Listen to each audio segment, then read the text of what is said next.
안녕하십니까? 예, 그동안 어떻게 지내셨습니까? 예, 반갑습니다. 12절, 6절 말씀 함께 읽고 기도하겠습니다. 그러므로 무엇이든지 남에게 대접을 받고자 하는 대로 너희도 남을 대접하라. 이것이 율법이요 선지아니라.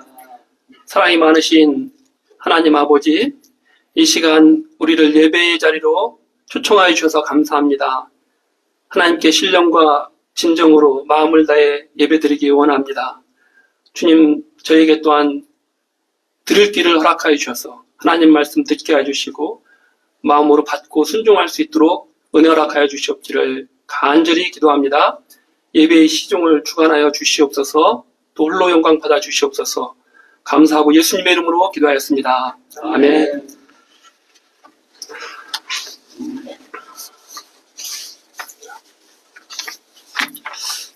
예. 오늘 말씀은 마태복음 7장입니다. 마태복음 7장은 예수님의 산상수훈 중에 일부입니다. 산 위에서, 이 갈릴리의 한 산인데요. 갈릴리 산 위에서 예수님이 산에 올라 앉으시니까 제자들이 나와왔고 그 제자들에게 말씀하신 것이 산상수훈이라고 합니다. 마태복음 5장에서 7장입니다. 예수님은 이 말씀을 통해서 천국 백성이 누리는 8가지 참된 복에 대해서 말씀하셨습니다. 또 너희는 땅의 소금이고 세상의 빛이라는 신자 공동체의 정체성에 대해서 말씀하셨습니다. 또 너희의 의가 서기관들과 바리새인보다 높아야 된다. 더 나아가서는 하나님 아버지의 완전하심 같이 완전하라. 이런 상당히 높은 도덕적인 기준을 선포하셨습니다. 또 물질에 대해서도 너희는 먼저 그의 나라와 그의 의를 구하라. 이렇게 말씀하셨습니다. 제자들은 하나님의 백성으로서의 정체성과 삶의 기준이 생겼습니다. 자신들의 삶과 종교 생활에 있어서 이제 자세가 달라지게 되었습니다. 또 세상을 판단할 수 있는 기준을 갖추게 되었습니다. 누구보다도 높은 윤리적인 잣대를 갖게 되었습니다. 그리고 그에 따라 이제는 판단할 수 있는 사람들이 되었습니다. 그런데 예수님이 보실 때 이런 그들에게 우려되는 점이 있습니다. 우리도 신자로서, 예수님의 제자로서, 또 천국 시민으로서 살다 보면 세상에 대해서 비판하는 마음, 판단하는 마음, 사람들의 판단하는 마음이 생깁니다. 천국 시민의 정체성으로서 가지고 새로운 삶의 기준을 갖게 된 이 제자들은 앞으로 어떻게 살아야 될까요? 1, 2절을 먼저 읽어보겠습니다. 함께 읽겠습니다. 시작.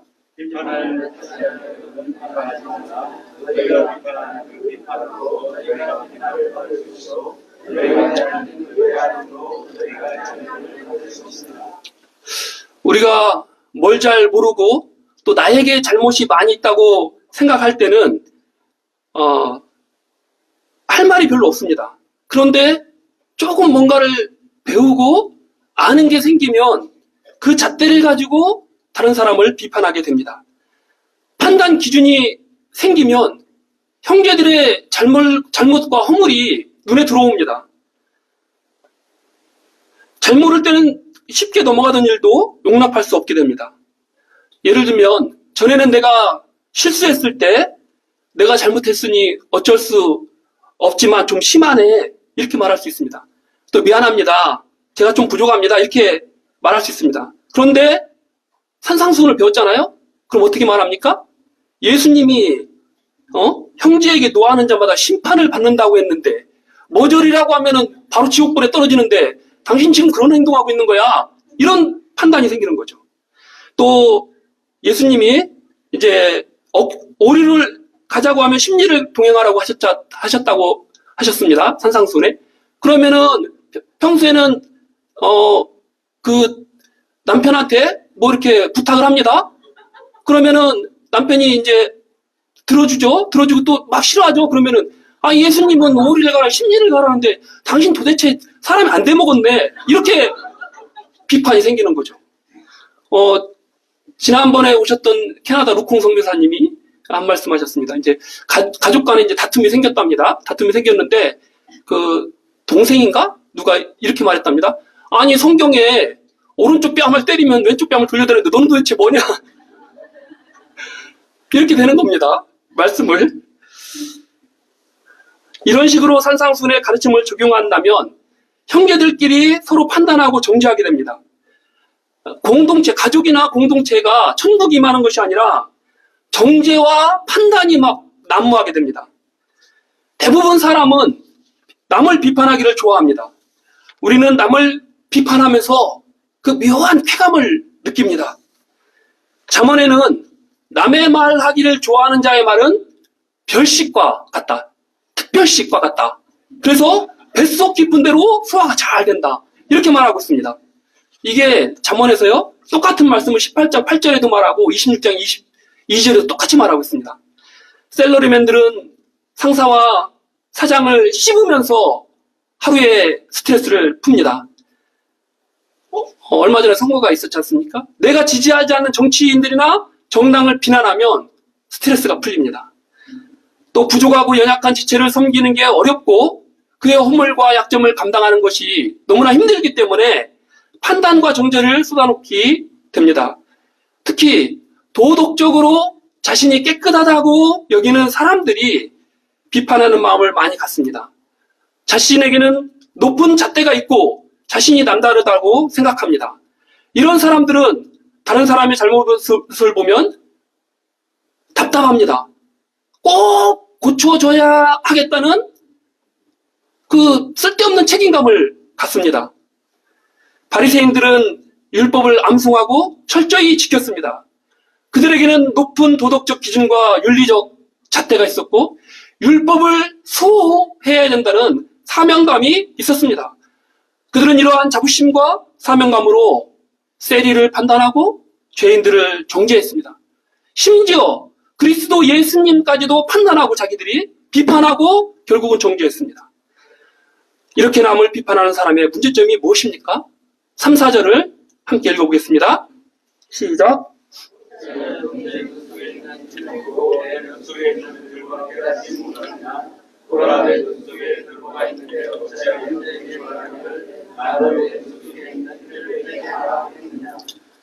내 눈 속에 있는 들보를 깨닫지 못하고 남의 눈 속에 있는 티는 잘 본다는 것입니다.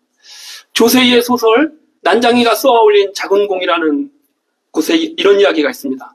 굴뚝 청소부 두 사람이 굴뚝을 청소하고 내려왔습니다. 그런데 한 사람은 시커먼 그을음이 얼굴에 묻었고 다른 한 사람은 전혀 묻지를 않았습니다. 자, 누가 얼굴을 씻을까요? 우리 저기 누구지?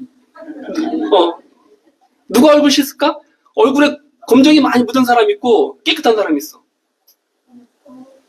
검은 사람이 씻는 거가 그쵸? 예, 맞습니다. 이게 상식이죠. 그런데 거기 보면은 얼굴 씻으러 간 사람은 얼굴이 깨끗한 사람입니다. 왜 그럴까? 상대방의 얼굴을 보고서 자기가 더럽다고 생각합니다. 얼굴이 깨끗한 사람은 굴뚝 죄 보니까 얼굴 더럽네? 그리고 씻으러 갔고 얼굴 깨끗한 사람, 더러운 사람은 저 사람 보니까 깨끗하네? 안 씻으러 간 겁니다. 사람은 자기의 얼굴을 보지 못합니다. 거울을 보지 않는 한 어떻게 얼굴을 봅니까? 그래서 자신의 허물과 잘못은 보이지 않습니다. 그런데 남의 약점과 허물은 왜 이렇게 잘 보입니까? 그래서 내로남불, 내 잘못은 로맨스요, 남의 잘못은 불륜입니다. 나의 잘못은 잠깐의 실수이고 나의 잘못은 잠깐의 실수이고 남의 잘못은 영원히 용서받지 못할 죄악입니다. 이런 사람이 다른 사람의 티를 뺄 수 있습니까? 돌팔이 의사가 수술칼을 잡으면 환자를 큰 위험에 빠뜨리게 됩니다. 바로 잡아주려고 허물을 지적하다가 오히려 상처를 주고 사람을 잡을 수 있습니다. 죄의식을 심어서 아예 하나님과는 담을 쌓게 만듭니다. 하나님은 율법적인 분이야. 하나님은 심판하시는 분이야. 그렇게 만듭니다. 또는 어디다 지적질이야. 너는 그래서. 이렇게 되죠. 반발합니다. 그래서 잘못을 고치기보다는 더 관계만 파괴되고 그 사람 더 악하게 만듭니다. 상대방의 눈 속에 있는 티를 빼려면 우리가 어떻게 해야 합니까? 5절입니다. 외식하는 자여, 먼저 내 눈 속에서 들보를 빼어라. 그 후에야 밝히 보고 형제의 눈 속에서 티를 빼리라. 들보는 지붕을 떠받치고 있는 대들보, 기둥입니다. 들보를 제거하려면 지붕 전체를 드러내야 합니다. 아주 큰 공사가 되겠죠. 나의 눈 속에 들보를 빼는 일이 그와 같습니다. 그래야 그 들보를 내 눈에 들보를 빼지 않고는 형제의 눈 속에 티를 밝히 보고 빼낼 수가 없습니다. 사람은 누구에게 하나 들보가 있습니다. 죄의 본성을 가지고 태어난 인간은 모든 판단이 이기적입니다. 모든 판단에 왜곡이 있습니다. 그런 왜곡 중에서 많이 찾아보면 많습니다. 이건 제 얘기입니다. 그런 왜곡 중에서 나는 다른 사람에게 상처를 입히지 않는다. 이런 생각이 있습니다. 제가 아내에게 아니 나 정도면 괜찮은 사람이야. 나랑 사는 게 뭐가 힘들어. 저는 나랑 사는 게 뭐가 힘들어 그 말 안 했다고 생각하는데 그 말 했답니다. 예, 그래서 아주 죽을 죄를 진 겁니다. 제가 왜 그런 왜곡이 생겼을까요? 나 정도면 괜찮은, 대부분이 그러지만 특히 저는 7남매 중에 막내로 태어났습니다. 그래서 누가 뭐라고 안 했어요. 더군다나 서울로 중학교 때 유학을 왔습니다. 그러니까 터치하는 사람이 없었습니다. 그러니까 뭐라는 사람이 없으니까 나는 괜찮은 사람이다. 그리고 제가 눈치가 빨라서 남이 되게 싫어할 만한 짓을 잘 안 하거든요. 근데 이게 같이 살아보면 그게 아니잖아요. 아내는 알잖아요. 그죠? 그런데 저는 나만은 괜찮은 사람 이렇게 한 거죠. 사람은 존재 자체로 다른 사람의 상처를 주게 돼 있습니다. 상처를 안 주는 사람이 도대체 어디 있습니까? 어린 아이들 보면요. 동생이 태어나면 어떻습니까? 이뻐 이렇게 합니다. 이쁘다 이쁘다 내 동생 이쁘다 그럽니다. 근데 지켜보는 사람 없으면 어떻게 합니까? 예, 누나를 찌르고 막 이렇게 올라탑니다. 막 숨막혀 올라타버립니다. 그리고 막 꼬집습니다. 왜 그러죠? 아니 누워있는 동생이 무슨 잘못이 있습니까? 잘못한 거 하나도 없잖아요. 근데 그 존재 자체로 엄마의 사랑과 관심을 뺏어가잖아요. 남편은 아내에게 존재 자체로 상처가 됩니다. 짐이 돼요. 아이고 밥에 먹이기 힘듭니다. 아빠도 잘 들어야 됩니다. 남자애들에게 존재 자체로 경쟁의 대상이고 극복해야 될 대상이고 압박이 됩니다. 아빠가 훌륭하잖아요. 그럼 자식이 훌륭해질 것 같습니까? 더 압박이 되는 거예요. 우리는 사랑받기 위해 태어났지만 현실은 존재 자체로 상처와 아픔을 주는 존재입니다. 이는 누가 더 옳고 누가 더 그름의 문제가 아닙니다. 예수님은 상처를 안 받으셨을까요? 예수님은 상처를 안 주셨을까요? 예수님 때문에 바리새인들 상처 받았어요. 예수님도 막 상처를 주었어요. 자기도 상처 받으셔서 예수님도 막 제자들 때문에 되게 아파하셨어요. 하물며 전적으로 부패하고 타락한 인간은 어떻겠습니까? 우리는 예수님이 주신 계명을 남을 가르치는데 쓰라고 주신 것이 아닙니다. 다른 사람을 비판하고 정죄하라고 주신 말씀이 아닙니다. 예수님의 가르침을 자기에게 먼저 적용해야 합니다. 자기를 성찰하고 자신이 변화되고 자신이 성숙에 이르도록 말씀을 힘써야 됩니다. 그래서 자신을 발견하고 겸손해지고 다른 사람의 허물과 죄악을 감당할 수 있는 인격이 생긴 후에야 다른 사람의 티를 빼고 형제를 도울 수 있습니다. 우리가 형제를 도우려면 정확하게 진단하고 세밀하게 도와야 됩니다. 나 자신의 선입견으로, 나 자신의 왜곡된 눈으로 보면은 절대로 안 듣습니다. 나의 눈이 밝아져야 됩니다. 비판하지 말라고 했다고 해서 그렇다면 아무런 분별도 없이 사람을 대할 수 있습니까? 그렇지 않습니다. 6절을 봅시다. 함께 읽겠습니다. 시작.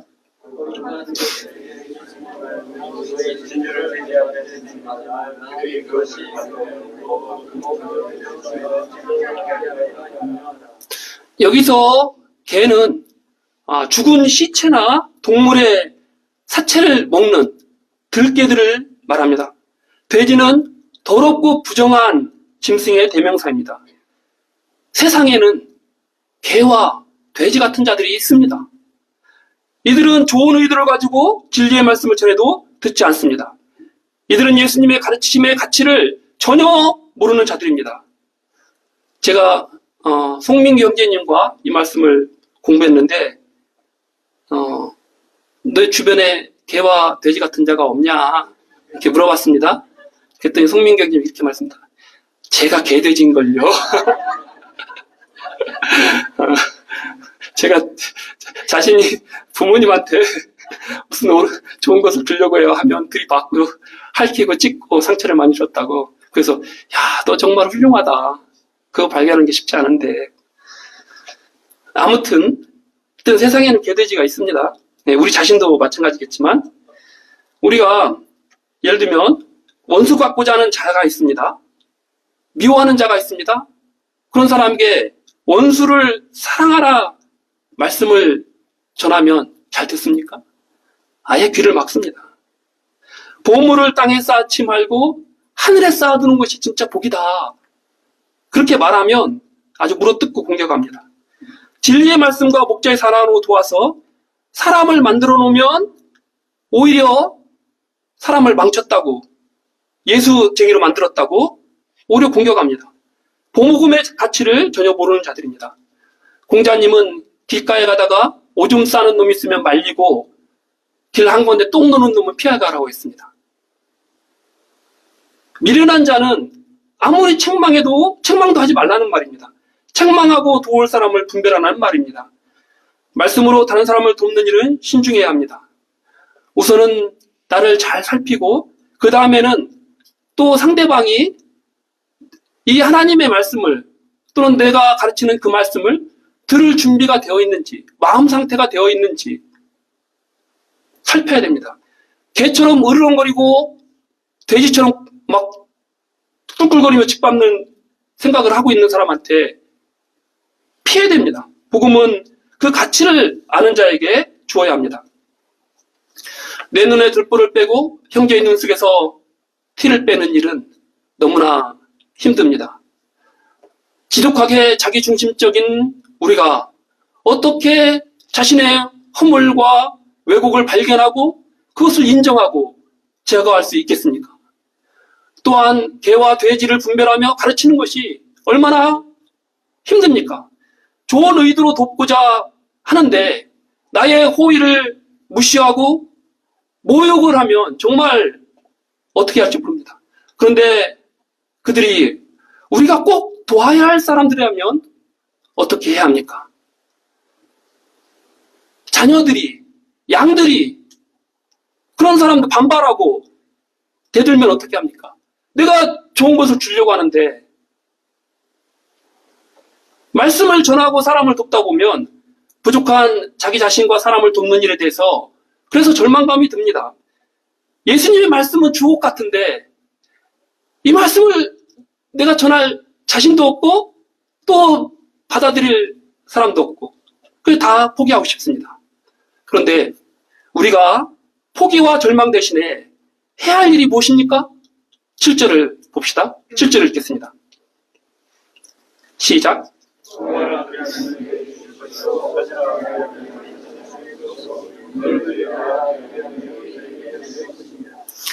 우리가 아무리 내 안을 들여다봐도 내 눈을 들여봐도 들보를 발견할 수 없습니다.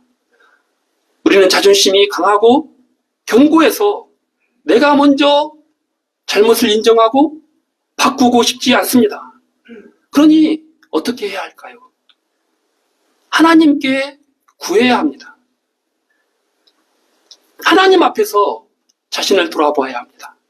기도 시간에 자기를 성찰할 수 있습니다. 다른 사람이 나에게 했던 충고가 그때는 분하고 억울하고 말도 안 되는 모략 같은데 하나님께 나가서 구하다 보면 이해가 됩니다. 객관적으로 자신을 돌아볼 수 있습니다. 그때는 변명하고 핑계도 되었지만 하나님 앞에서는 찾아지게 됩니다. 남을 비판하던 눈이 활짝 열려서 보이기 시작합니다. 자신에게 있는 허물과 죄를 제거할 길이 보입니다. 그래서 예수님은 구하고 찾고 두드리라. 그렇게 되면 눈이 밝아져서 형제의 눈에 티를 뺄 수 있게 됩니다. 우리가 이렇게 할 수 있는 것은 우리가 구하는 그 하나님은 우리의 아버지가 되시기 때문입니다. 우리에게 가장 좋은 것을 주시는 분입니다. 우리에게 항상 좋은 것을 주십니다. 우리가 구하는 것보다 더 좋은 것을 주십니다. 때로는 하늘에 계신 아버지께서 우리에게 좋은 것을 주시지 않는다고 느껴질 때가 있습니다. 아이들이 그래요. 부모는 제일 좋은 거를 주는데 아이들은 좋은 거 아니라고. 필요 없다고. 난 게임하는 게 더 좋다고. 공부하란 말? 그 좋은 거 아니라고. 그럴 수 있습니다. 당장 먹을 것이 없어서 삶이 고통스럽고 염려가 되는 자들에게 하나님은 염려하지 말라. 먼저 그의 나라와 그의 의를 구하라고 하십니다. 억울하고 분통 터져서 하소연하고 원수 갖고 싶은데 속 시원히 같이 싸우고 싶은데 원수를 사랑하고 박해하는 자를 위해 기도하라. 하나님 그렇게 말씀하십니다. 하나님이 주시는 것이 말랑말랑한 떡이나 또 아주 부드러운 생선 속살이 아닙니다. 딱딱한 돌멩이처럼 느껴지고 독 있는 뱀처럼 느껴집니다. 도저히 딱딱해서 소화할 수 없는 말씀이고 그거 먹으면 나에게 독이 되는 그런 죽을 것 같은 그런 말씀을 주십니다. 그런데 이런 말씀들이 우리를 건강하게 하고 어떤 독도 이겨낼 수 있는 내성을 갖게 하십니다. 하나님의 온전하심 같이 우리를 온전하게 하십니다. 그러므로 우리가 섣불리 판단하고 섣불리 포기하고 절망하기보다 하나님이 우리 아버지 되심을 믿고 좋은 것을 주실 것을 믿고 구하고 찾고 두드려야 합니다. 그러면 반드시 좋은 것으로 우리가 받게 되고 못 보던 것을 찾게 되고 더 좋은 길이 열리게 될 줄 믿습니다. 하나님께 구하고 찾고 두드리는 우리에게 주시는 좋은 것이 무엇입니까? 12절을 봅시다. 함께 읽겠습니다. 시작.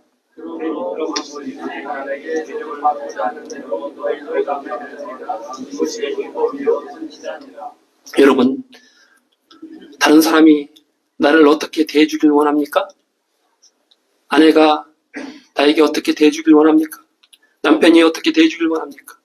우리는 이해받고 싶습니다. 나의 약함과 부족함을 이해해주길 원합니다. 나의 잘못과 실수를, 나의 잘못을 실수로 여겨주고 너그럽게 용서해주길 바랍니다.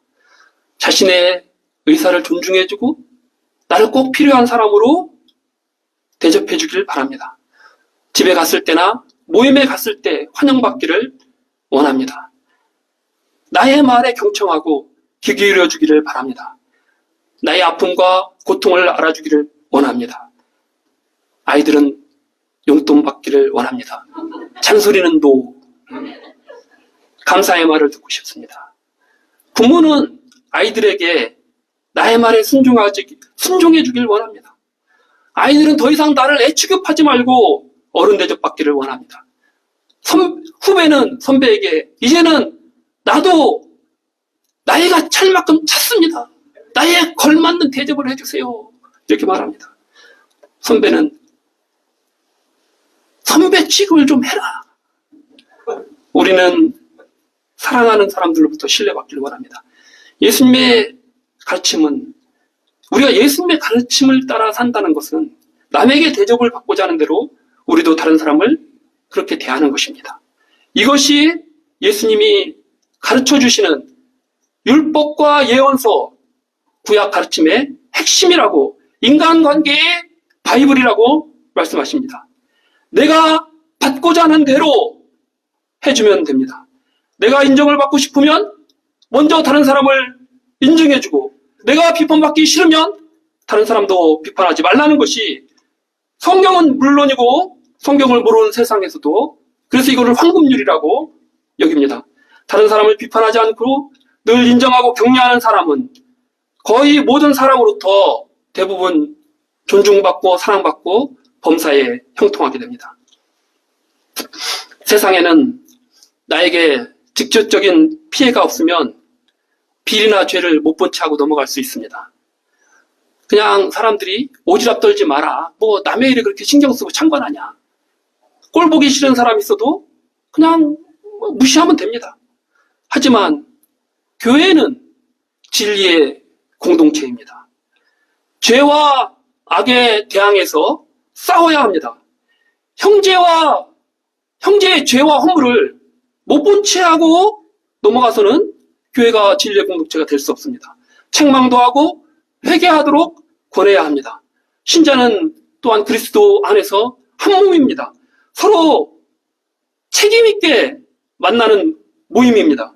서로의 실수와 허물을 감당해주고 단점을 보완해주고 함께 성장해가는, 인격이 성숙해지도록 도와가는 것이 그리스도의 몸된 교회입니다.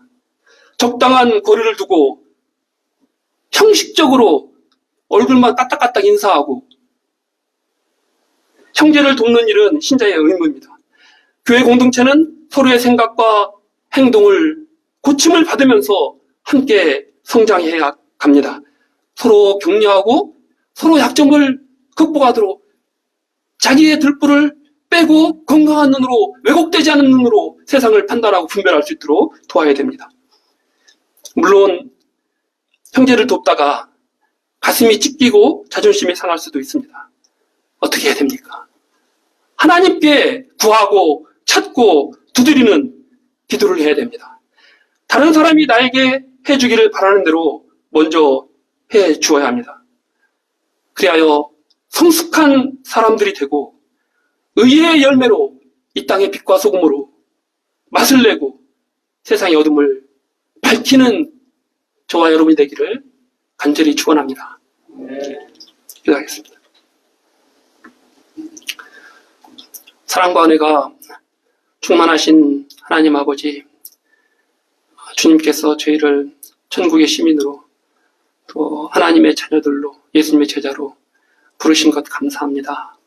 하나님 아버지 또한 저에게 생명의 말씀을 허락하여 주셔서 이 땅에서 남다른 삶을 살게 하신 것을 감사합니다. 그러나 저희는 여전히 부족하고 연약합니다. 주님, 저희를 돌보아 주시옵소서. 저희를 불쌍히 여겨 주시옵소서.